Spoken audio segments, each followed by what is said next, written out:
పిచ్చి వెంకయ్య. అధ్యాయం 1 పార్ట్ 2. నెల్లూరు జిల్లాలోని నాగులు వెల్లటూరు గ్రామంలో వీధుల వెంట సమీపంలో చిట్టడవులలో చాకల యోగం మంగళయోగం డుబ్డుగ్ డుబ్డుగ్ అని అరుస్తూ పరుగులు పెట్టే యువకుడిగా మొదట ఆ మహనీయుడు లోకుల దృష్టిని ఆకట్టుకున్నాడు. పిచ్చి వెంకయ్యగా లోకుల నోలల్లో నానాడు. కానీ ఈ లోకమనే పిచ్చాసుపత్రిలోని జనబాహుల్యంలో పిచ్చిని బాపడానికి దిగివచ్చిన సాటిలేని వైద్యుడని ఆయనను ఎవరూ తెలుసుకున్నారు. పిచ్చి వెంకయ్య అని ఏ ప్రజలు ఆనాడు ఆయనను పరిహరించారో వాళ్ళే ఆ తరువాత ఆయనను భగవాన్ అవధూత శ్రీ వెంకయ్య స్వామి అని కీర్తించడానికి ఆయన చెంతకు పరుగులు తీశారు. ఎవరిది పిచ్చి? సత్యం సూర్యునిలాగా మనం ఎత్తి భాషిస్తున్నా గుర్తించలేని మనదే పిచ్చేమో. ఒకవేళ వీరిలో అందరూ పిచ్చివారే అయినా ఏ పిచ్చి మేలన్నది మనం ఆలోచించడం ఒక్కటే పిచ్చి తొలగడానికి మార్గం. భగవాన్ శ్రీ వెంకయ్య స్వామి వారి తండ్రి పేరు శ్రీ సోంపల్లి పెంచలయ్య, తల్లి శ్రీమతి పిచ్చమ్మ. జన్మస్థానము ఆత్మకూరు తాలూకా నాగులు వెల్లటూరు. జనన తేదీ లభించలేదు. 1927 సంవత్సరం పెద్ద గాలివాన నాటికి వీరికి సుమారు 30 సంవత్సరాల వయసు ఉంటుంది. వెంకయ్య చిన్నప్పుడు అందరి పిల్లలాగానే ఉండేవాడు. కొన్నాళ్ళు శ్రీ సిద్ధిరాజు రామయ్య గారి దగ్గరకు చదువుకు రాత్రిపూట వెళ్ళేవారట. ఈ చదువు అక్షరమాలతోనే ఆగిపోయింది. ఆటపాటలు ఎందుకు కూడా తక్కిన బాలురులకు వీళ్ళకి ఏమీ భేదం ఉండేది కాదు. శ్రీ కొమరగిరి రమణయ్య చెప్పిన దానిని బట్టి 5 సంవత్సరముల వయసులోనే శ్రీ స్వామివారి ఏకాంత ప్రియులు. ఆడుకున్నట్టుకు పిల్లలు రమ్మని పిలవగా, ఒరేయ్, నేను దొంగతనం చేసి వచ్చాను, పోలీసులు వచ్చి నన్ను పట్టుకుంటారు, పోండి అని అందరినీ తరిమేసి తాను తలుపు చాటున ధ్యానస్థులయ్యేవారు. కలే పండ్లకని పిల్లలందరూ అడవికి పోతే శ్రీ స్వామివారు ఎవరితోనూ కలవకుండా చెట్ల చాచున ఉండేవారు. ఎవరైనా చూడ్డానికి వస్తే పైన చెప్పిన మాటలే చెప్పి తాను ఏకాంతంగా ఉండేవారు. 17-18 సంవత్సరముల వయసులోనే కట్టెలు కొట్టి బండి మీద తీసుకువెళ్ళి నెల్లూరులో అమ్ముకుని వచ్చేవారు. ఇస్తరాకులు కోసి దోర్ణములు కుట్టి నెల్లూరుకి తీసుకుపోయి అమ్మేవారు. సేద్యపు పనులు చక్కగా చేసేవారు. ఏ పని చేసినా ఇతరుల దృష్టిని ఆకర్షించి వారు ఆ పనిని ప్రశంసించేటట్లు చేసేవారు. కూలికి కూడా వెళ్ళేవారు. తల్లిదండ్రులు వీరిని ఎంతో గౌరవంగా చేసుకునేవారు. కనుకనే ఇతర కూలీలలాగా కూలి గింజలను గుడ్డలో మూట గట్టి నెత్తిన పెట్టుకుని ఇంటికి తేనిచ్చేవారు కాదు. శ్రీ స్వామివారి తమ్ముళ్ళను కానీ చెల్లెళ్ళు కానీ పంపి ఒక చిన్న బుట్టలో ఆ కూలి గింజలను తెప్పించుకునేవారు. శ్రీ స్వామివారి బాల్యమును గూర్చి శ్రీ స్వామివారి సోదరి శ్రీమతి మంగమ్మ గారు ఇలా చెప్పారు. శ్రీ స్వామివారి చిన్నతనంలో వెంట్రుకలు ముడి వేసుకునేవారు, పంచా చొక్కా వేసుకునేవారు. సేద్యం పనులు ఎంత చక్కగా చేసేవారో చెప్పలేము. చేను దున్నేటప్పుడు కొంట్ర వేస్తే అంత చక్కగా ఉండేది. రోళ్ళ కర్ర పెన్సిల్తో కాగితం మీద గీత వేసినంత చక్కగా ఉండేది. నాగటి చాలులో ఒకవైపు కోడిగుడ్డు పెట్టి రెండవ వైపు నుంచి చూస్తే కనిపించేటంత చక్కగా ఉండేది. శ్రీ స్వామివారు చిన్నపిల్లాడుగా ఉండగా ఒకప్పుడు మా ఇంటి చుట్టూరా వేప చింత మునగ విత్తనాలు నాటారు. వాటిని గూర్చి మేమేమీ పట్టించుకోకపోయినా అవి పెరిగి పెద్ద మానులయ్యాయి. చిన్నప్పటి నుండి కూడా తెలివిగా గౌరవంగా ఉండేవారు. నేను స్వామి కంటే చిన్నదానినైనా నన్ను ఎప్పుడూ కూడా అమ్మే అని కానీ ఇట్లా రా అని కానీ ఏకవచన ప్రయోగం చేసి పిలిచి ఎరుగరు. అన్నం పెట్టు మంగమ్మ అని అడిగేవారు. సాటి పిల్లలంతా వెంకన్న వెంకన్న అని పిలిచేవారు. నేను కూడా అలా పిలిస్తే శ్రీ స్వామివారు, అందరూ వెంకన్న అంటే నీవు అలాగే అనవచ్చా, నువ్వు అలా అనకూడదమ్మా, అన్నా అనాలమ్మా, పేరు పెట్టి పిలవకూడదు అని బుద్ధులు చెప్పేవారు. సట పిల్లలందరూ తమ తగువులు తీర్చమని శ్రీ స్వామివారికి చెప్పుకునేవారు.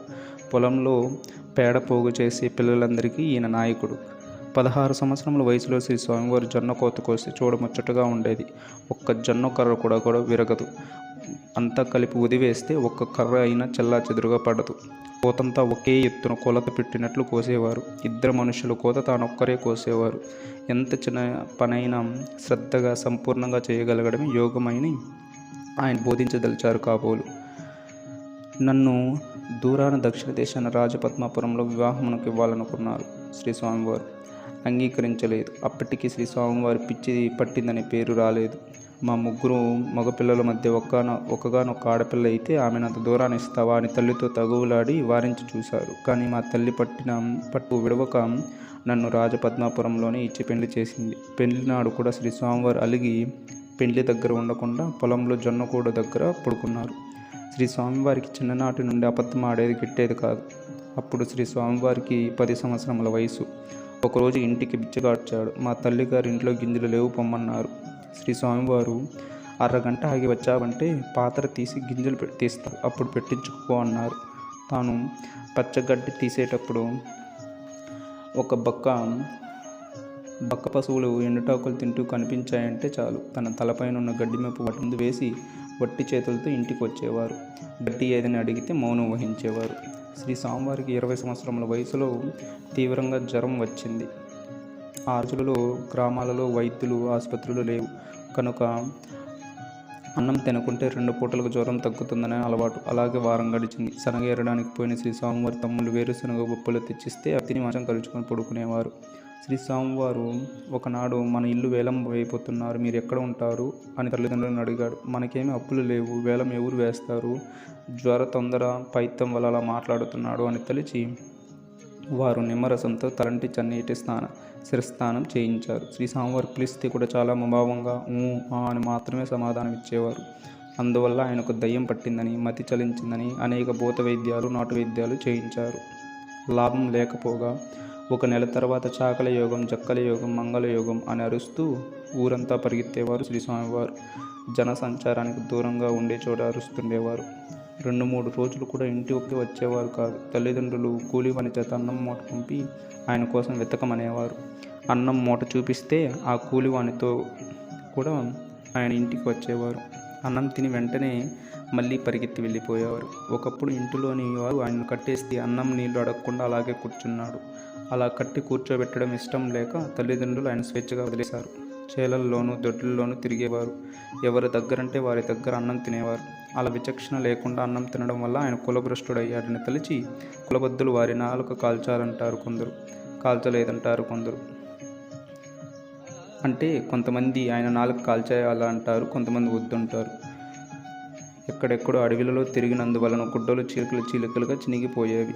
శ్రీ స్వామివారి తల్లి కొత్త పంచెలు, చొక్కాలు తెచ్చిస్తే ఉంచితే ఎప్పుడో బుద్ధి పుట్టినప్పుడు వచ్చి కొత్తవి ధరించి వెళ్ళిపోయేవారు. వయసులో ఉండే స్త్రీలు కనబడిస్తే చాలు పులిని చూచిన ఆవు వలె పరిగెత్తేవారు. ఈ పిచ్చి దశలో అందరూ ఆయనను పిచ్చి వెంకన్న అనేవారు. చాకల యోగం ఎవరిది వెంకన్న అంటే తమ మేనమామ గారి ఇంటి పేరు చెప్పేవారు. రాజపద్మాపురంలో ఉన్న చెల్లు మంగమ్మ గారింట చాలా కాలం భోంచేస్తూ ఈ ప్రాంతంలో పరిగెడుతుండేవాడు. ఒకనాడు కొందరు కొంటేవారు, వెంకన్న ఏదైనా కథ చెప్పు, నీకు సంగటి పెట్టిస్తాము అన్నారు. అన్నం పెడితే కళ్ళు పోతాయి కానీ సంగటే పెట్టించండి అన్నారు శ్రీ స్వామివారు. అది విని ఈయనకు పిచ్చి అంటారే, పిచ్చి ఎక్కడయ్యా అనుకుంటారు. పిచ్చి అనేందుకు అసలు ఆస్కారమే లేదు. ఎవరిని తిట్టడు, కొట్టడు, అమర్యాదగా మాట్లాడు, పెట్టేవారి దగ్గరే చేయి చూపుతాడు. కాకుంటే అదే పనిగా విరామం లేకుండా ఒంటరిగా తిరుగుతూ ఉంటాడు. అదే సమయంలో ఒకరోజు మంగమ్మ గారి బిడ్డకు జ్వరం వచ్చి తగ్గుకుంటే మంగమ్మ గారి బిడ్డ బాధ చూసి ఏడుస్తూ ఉన్నది. ఎందుకమ్మా ఏడుస్తావు, బిడ్డకు బాగా ఉంటుందిలే, ఏమి భయపడవద్దు అని బిడ్డ ముఖాన్ని అరిచేతి తుడిచారు. 4వ రోజుకు ఆ బిడ్డ ఏ వైద్యం లేకుండా స్వస్థుడయ్యాడు. ఈనాడు శ్రీ స్వామివారికి జరిగే వైభవము, పూజలు, సమాధి మందిరం చూసి ఇట్లా అందరికీ దేవుడు అవుతాడని తెలిసి ఉంటే నెత్తిని పెట్టుకుని చాకి ఉందను. నా ఇల్లంతా గుల్ల చేసైనా ఎంతో బాగా చాకి ఉందను. తెలియక మామూలుగా నా అన్నగారే అని చనువుగా చూశాను అని కంటతడి పెట్టారు మంగమ్మ. శ్రీ స్వామివారు ఆహారం పుష్టిగా భోంచేసేవారు. 2 మనుషుల పని తనొక్కడే చేసేవారు అని కూడా చెప్పారు.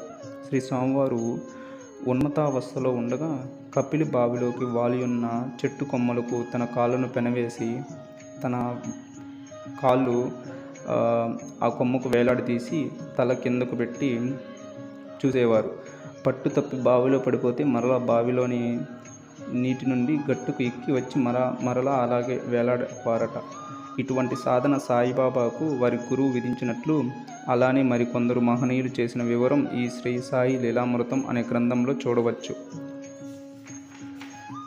శ్రీ స్వామివారి తమ్ముడు చిన్నప్ప నాయుడు గారు తాను స్వయంగా చూసిన విషయం ఇలా చెప్పారు. 2 ఎడ్ల బండి పోతుంటే శ్రీ స్వామివారు ఆ బండికి వెనక కూర్చునేవారు. కాళ్ళు బండిపైన తల శరీరం కిందకు వేలాడుతుండేది. ఎవరైనా చూస్తే బండికి మామూలుగా కూర్చునేవారు. ఓం నారాయణ ఆది నారాయణ. అధ్యాయం 1 సమాప్తం.